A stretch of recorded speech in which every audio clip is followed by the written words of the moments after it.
Assalamualaikum warahmatullahi wabarakatuh. Saudara-saudaraku, ada yang jauh lebih berbahaya daripada kebodohan, yaitu ketika kebenaran dibungkus dengan pembelaan buta. Hari ini kita tidak sedang membahas masalah kecil.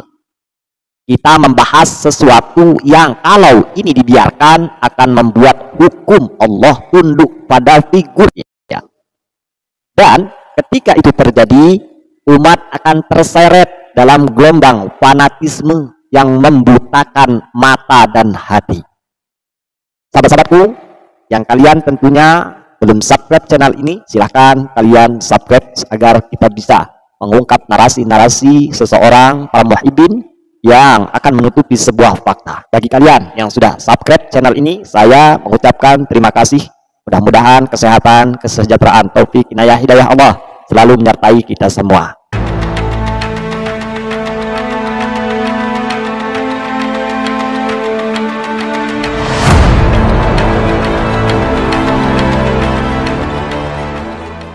Saudara-saudaraku sekalian, mari kita bicara dengan jujur, tanpa takut pada figur, tanpa silau pada gelar, sebab kebenaran tidak mengenal status dan dalil tidak tunduk pada nama besar siapapun.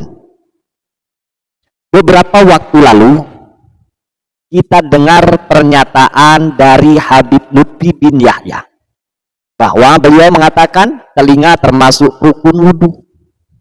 Sekilas bagi orang awam ini terdengar seperti ilmu yang sangat pasti, tapi siapa yang membantah langsung dianggap merendahkan ulama.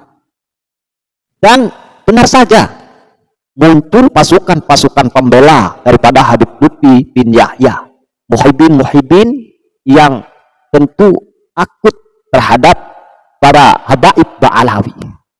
Dan ini saya mencengangkan.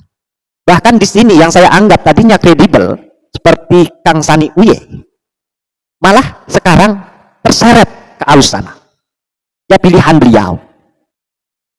Ada channel orang Cigarut, ada channel Rumel Abbas, dan lainnya. Banyak mereka membela daripada Habib Lutfi bin Yahya dalam pernyataan tersebut. Mereka berteriak bahwa telinga itu rukun. Mereka bahkan menyindir orang-orang yang mengatakan sebaliknya, yang mengatakan telinga itu bukan rukun, seolah-olah orang itu bodoh dalam agama. Kita nggak tahu. Padahal mari kita buka dalam Al-Quran surat Al-Ma'idah ayat 6. Jadi bahasa kitab di situ adalah penjelasan daripada Al-Quran yang tidak akan pernah tentunya bertentangan dengan Al-Quran. Adapun keterangan-keterangan yang ada di kitab itu adalah hasil dari sebuah pemikiran para ulama-ulama yang menjabarkan, menguraikan isi daripada Al-Quran atau hadis. Mereka menafsirkan. Adapun bubuhan-bubuhan di sana tentu jelas tidak akan merusak daripada hukum pokok, terutama Al-Quran.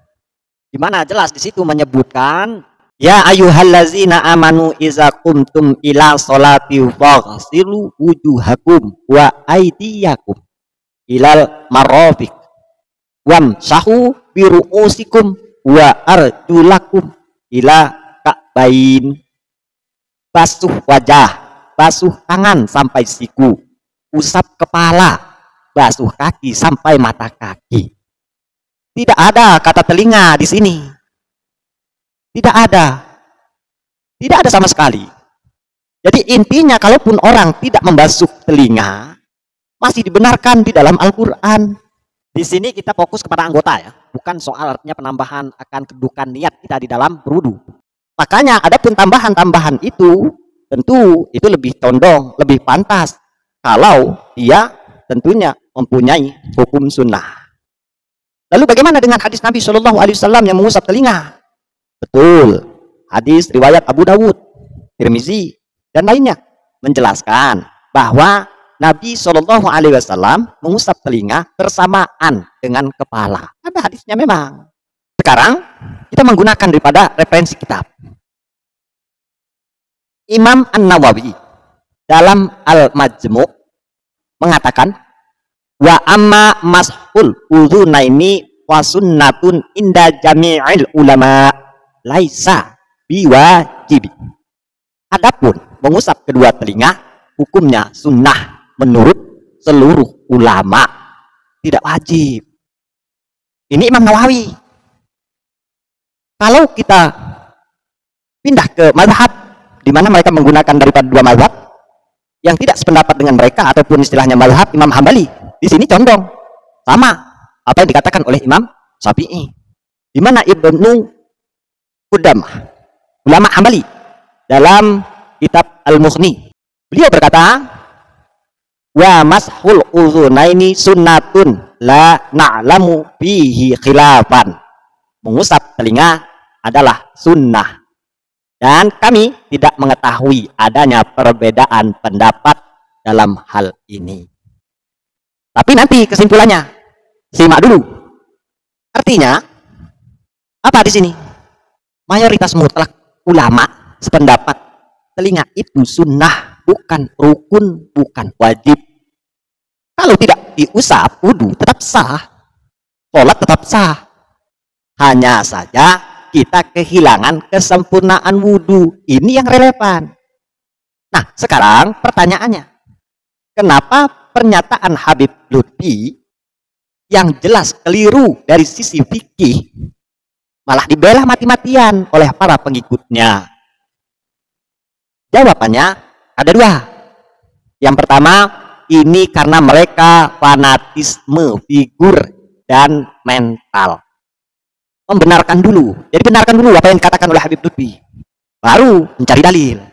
Yang akhirnya memaksa, bahkan sekelas Gus Rumel ini menggunakan acuan kitab yang dikarang oleh Yai Nawawi kalau tidak salah, masih telah daripada Sunan mana. Saya melihat baca selintas gitu, dia merujuk daripada kitab karangan Yai Nawawi yang digunakan sebagai metode itu, mungkin kelas ibtidah mungkin yang dia pakai, dan tidak dipakai oleh mayoritas pesantren di Nusantara. Ya kalau lokal seperti itu tidak bisa jadikan sebuah rujukan, tidak bisa jadikan sebuah landasan. Saya pun bisa memberikan aturan pada sekolah yang saya dirikan tanpa harus saya mengikuti aturan-aturan yang umum bahkan. Jadi kekonyolan demi untuk menjawab hal semacam ini dengan menunjukkan kalian seakan-akan ialah orang yang paling paham tahu segalanya. Jadi yang pertama, mereka ini adalah membenarkan dulu, baru mencari dalil. Jadi sampai itu tadi, kitab ibtidah juga dibaca. Padahal itu mungkin aturan standar yang ada di pendidikan yang dipakai oleh Yai Nawawi tersebut. Inilah penyakit yang membuat agama ini jadi alat pembelaan, bukan pembenaran. Kalau mereka jujur, mereka akan berkata, itu pasti Habib Lutfi salah dalam istilah telinga itu sunnah, tapi sunnahnya kuat, mu'akkad. Seharusnya kan seperti itu relevan, bagus, bukan sunnah bukan wajib. Jangan, jadi seharusnya seperti itu, sunnah yang dikuatkan, maka hendaknya jangan ditinggalkan. Jadi tidak perlu membawa referensi yang seakan-akan jago baca kitab, tapi dalam logika ini semata-mata bagi yang paham, ini pembenaran belaka, pembelaan belaka. Mana sudah jelas saya melihat seperti Kang Sani Uye ketika membacakan referensi daripada pendapat Imam Malik lantang jelas, pendapat Abu Hanifah lantang jelas, giliran ketika ada pendapat Imam Nawawi diselewengkan. Anda tidak lagi objektif. Jadi di mana kredibelnya? Seharusnya Anda baca juga apa yang dikatakan oleh Imam Nawawi yang antum bacakan, yang antum tampilkan itu. Nah, sahabat-sahabatku, itulah tentu fenomena yang terjadi. Selesai? Tidak ada masalah. Ulama pun manusia biasa, jadi seharusnya seperti itu, tidak masalah kalian membela, tetapi dengan ungkapan-ungkapan yang tentu relevan, yang sesuai. Jangan kalian memunculkan satu yang mendukung, kalian pendam, kalian timbun apa yang sependapat yang cocok menurut orang-orang yang membantah tentang apa yang jadi pernyataan Habib Lutfi bin Yahya. Tapi yang terjadi justru sebaliknya, kan seperti itu. Mereka mengobarkan kebenaran demi mempertahankan kesempurnaan citra tokoh, bahkan banyak sekali kitab-kitab ini disampaikan oleh Sani Uye, ya, Agus di Garut, Dia membahas tentang, ya begitulah tokoh seorang sufi. Ya karena sudah bagi dia seakan-akan intinya walaupun itu tidak menjadi sebuah rukun, ya bagi seorang wali, bagi seorang para sufi itu ya kewajiban. Begitu pula tadi yang saya bahas dengan Rumel Abbas juga demikian, menggunakan referensi yang justru itu sumbernya pun kita masih tanda kutip, tapi melihat daripada apa tentu yang menjadi pembahasan di situ, yaitu materi daripada anak-anak sekelas ibtidah, ya. Jadi wajar saja kalau pendidikan sana ya mewajibkan, walaupun tentu kedudukannya sunnah, tetapi di dalam referensi kitab itu sudah jelas bahwa di situ adalah kedudukannya sunnah. Bahwa di mana kitab standar daripada para santri di pesantren itu adalah ya takrib, fathul qorib, kemudian naik ke al-bajuri dan sebagainya. Tidak ada di situ, tidak pernah berubah hukum daripada membasuh telinga itu ya tetap kedudukannya sunnah. Kalaupun dia berubah sedikit, mau akad, mustahabun. Jadi di sana, di mana mereka bertiga ini bukannya memberi edukasi yang benar kepada umat, malah memoles kesalahan menjadi kebenaran. Udah tahu itu salah. Padahal ini kata Rasulullah Shallallahu Alaihi Wasallam mengingatkan dalam hadis riwayat Al-Bukhari Sahih. Beliau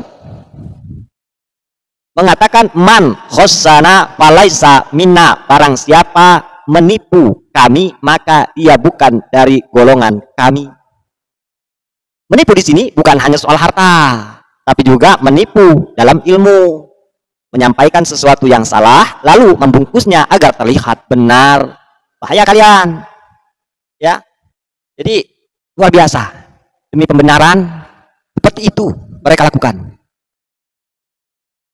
Saudaraku, inilah yang terjadi ketika umat terlalu sibuk membela figur daripada membela kebenaran. Akhirnya yang sunnah dipaksakan jadi rukun, yang salah dipoles jadi benar, dan yang membantah dianggap musuh agama. Pertanyaannya, apakah kita mau agama ini dikendalikan oleh lidah manusia yang seperti ini contohnya? Kalau jawabannya tidak, maka kita harus berani berkata benar meskipun itu berarti mengoreksi tokoh besar. Walaupun kita mengoreksi tidak ada masalah, karena ulama sejati itu tidak marah ketika dikoreksi. Hanya penggemar fanatik yang baper ketika figur idolanya disentuh. Dan satu hal lagi yang harus kita tegaskan, ketika mereka membela Habib Lutfi dalam masalah telinga sebagai rukun wudhu, mereka ternyata hanya mengutip pendapat Imam Malik atau sebagian dari mazhab Hanafi. Lalu apa masalahnya? Masalahnya adalah mereka mengaku ahlus sunnah wal jamaah di Indonesia, dan kita tahu mayoritas ahlus sunnah di negeri ini bermadhab Syafi'i. Madhab Syafi'i jelas mengatakan telinga adalah sunnah, bukan rukun. Bagaimana pula disampaikan oleh Imam Nawawi, ulama besar Syafi'iyah sudah tegas menyebutkan hal itu. Lalu kenapa kalau pendapat Imam Syafi'i tidak cocok, mereka loncat pendapat Imam Malik. Kalau pendapat Imam Malik tidak cocok lagi, nanti loncat lagi ke pendapat Imam Abu Hanifah. Kalau cocok di satu mazhab, mereka klaim itu kebenaran mutlak. Ini hal yang tentu lucu sekaligus memprihatinkan. Kalau setuju pendapat Imam Malik, mereka jadi Imam Malik. Kalau setuju dengan pendapat Imam Syafi'i, mereka jadi Imam Syafi'i. Kalau setuju daripada pendapat Imam Hanafi, mereka jadi Imam Hanafi. Padahal ini bukan mengikuti madhab, ini mengikuti selera. Karena pas apa yang dikatakan oleh Habib Lutfi itu adanya di dalam pendapat Imam Malik, ya seleranya ikut dulu Imam Malik. Ini kacau. Padahal bagaimana seperti halnya Sani'wi, saya belum pernah lihat banyak tentang bagaimana orang yang dari Garut itu, di Garut, itu membahas tentang orang-orang yang punya paham Wahabi. Jadi bedanya apa? Bukankah pendapat orang-orang Wahabi juga, mereka juga merujuk bahkan langsung ke Al-Quran dan hadis. Kalian caci maki. Kalau hal seperti ini yang kalian lakukan, artinya tidak ada bedanya. Berarti hanya menurut selera kalian, tidak murni. Ini sangat disayangkan sekali. Kalau hal semacam ini berani kalian untuk merusak daripada citra kalian sendiri. Jadi, jangan bangga mengaku ahlus sunnah kalau kenyataannya berpindah-pindah pendapat hanya demi membenarkan figur. Sebab itu bukan lagi beragama berdasarkan dalil, tapi beragama berdasarkan rasa suka. Jadi kan miris sekali. Nah, sahabat-sahabatku, kita harus kembalilah ke prinsip. Dalil dulu, baru tokohnya. Jangan kalian balik. Bukan tokoh dulu, baru dalil. Karena kalau kebenaran diukur dari siapa yang bicara, maka hari ini kita akan membenarkan siapapun yang kita suka. Dan besok kita akan membantah siapapun yang kita benci. Meskipun mereka membawa ayat dan hadis. Karena itu, jangan biarkan agama ini jadi mainan hawa nafsu dan fanatisme buta. Pegang teguh Al-Quran, pegang teguh sunnah. Dan hormati ulama dengan tetap mengoreksi mereka jika salah. Karena itu justru tanda cinta kita pada mereka. Nah, sahabat-sahabatku, mudah-mudahan apa yang saya sampaikan bisa ditanggap, bisa dipahami, dan berikan tentunya komentar-komentar kalian yang baik, yang bijak tentunya. Dan sekali lagi, saya berpesan kepada kawan-kawan, cobalah berpikir yang bijak, yang arif, gunakan ilmu itu sesuai dengan haknya.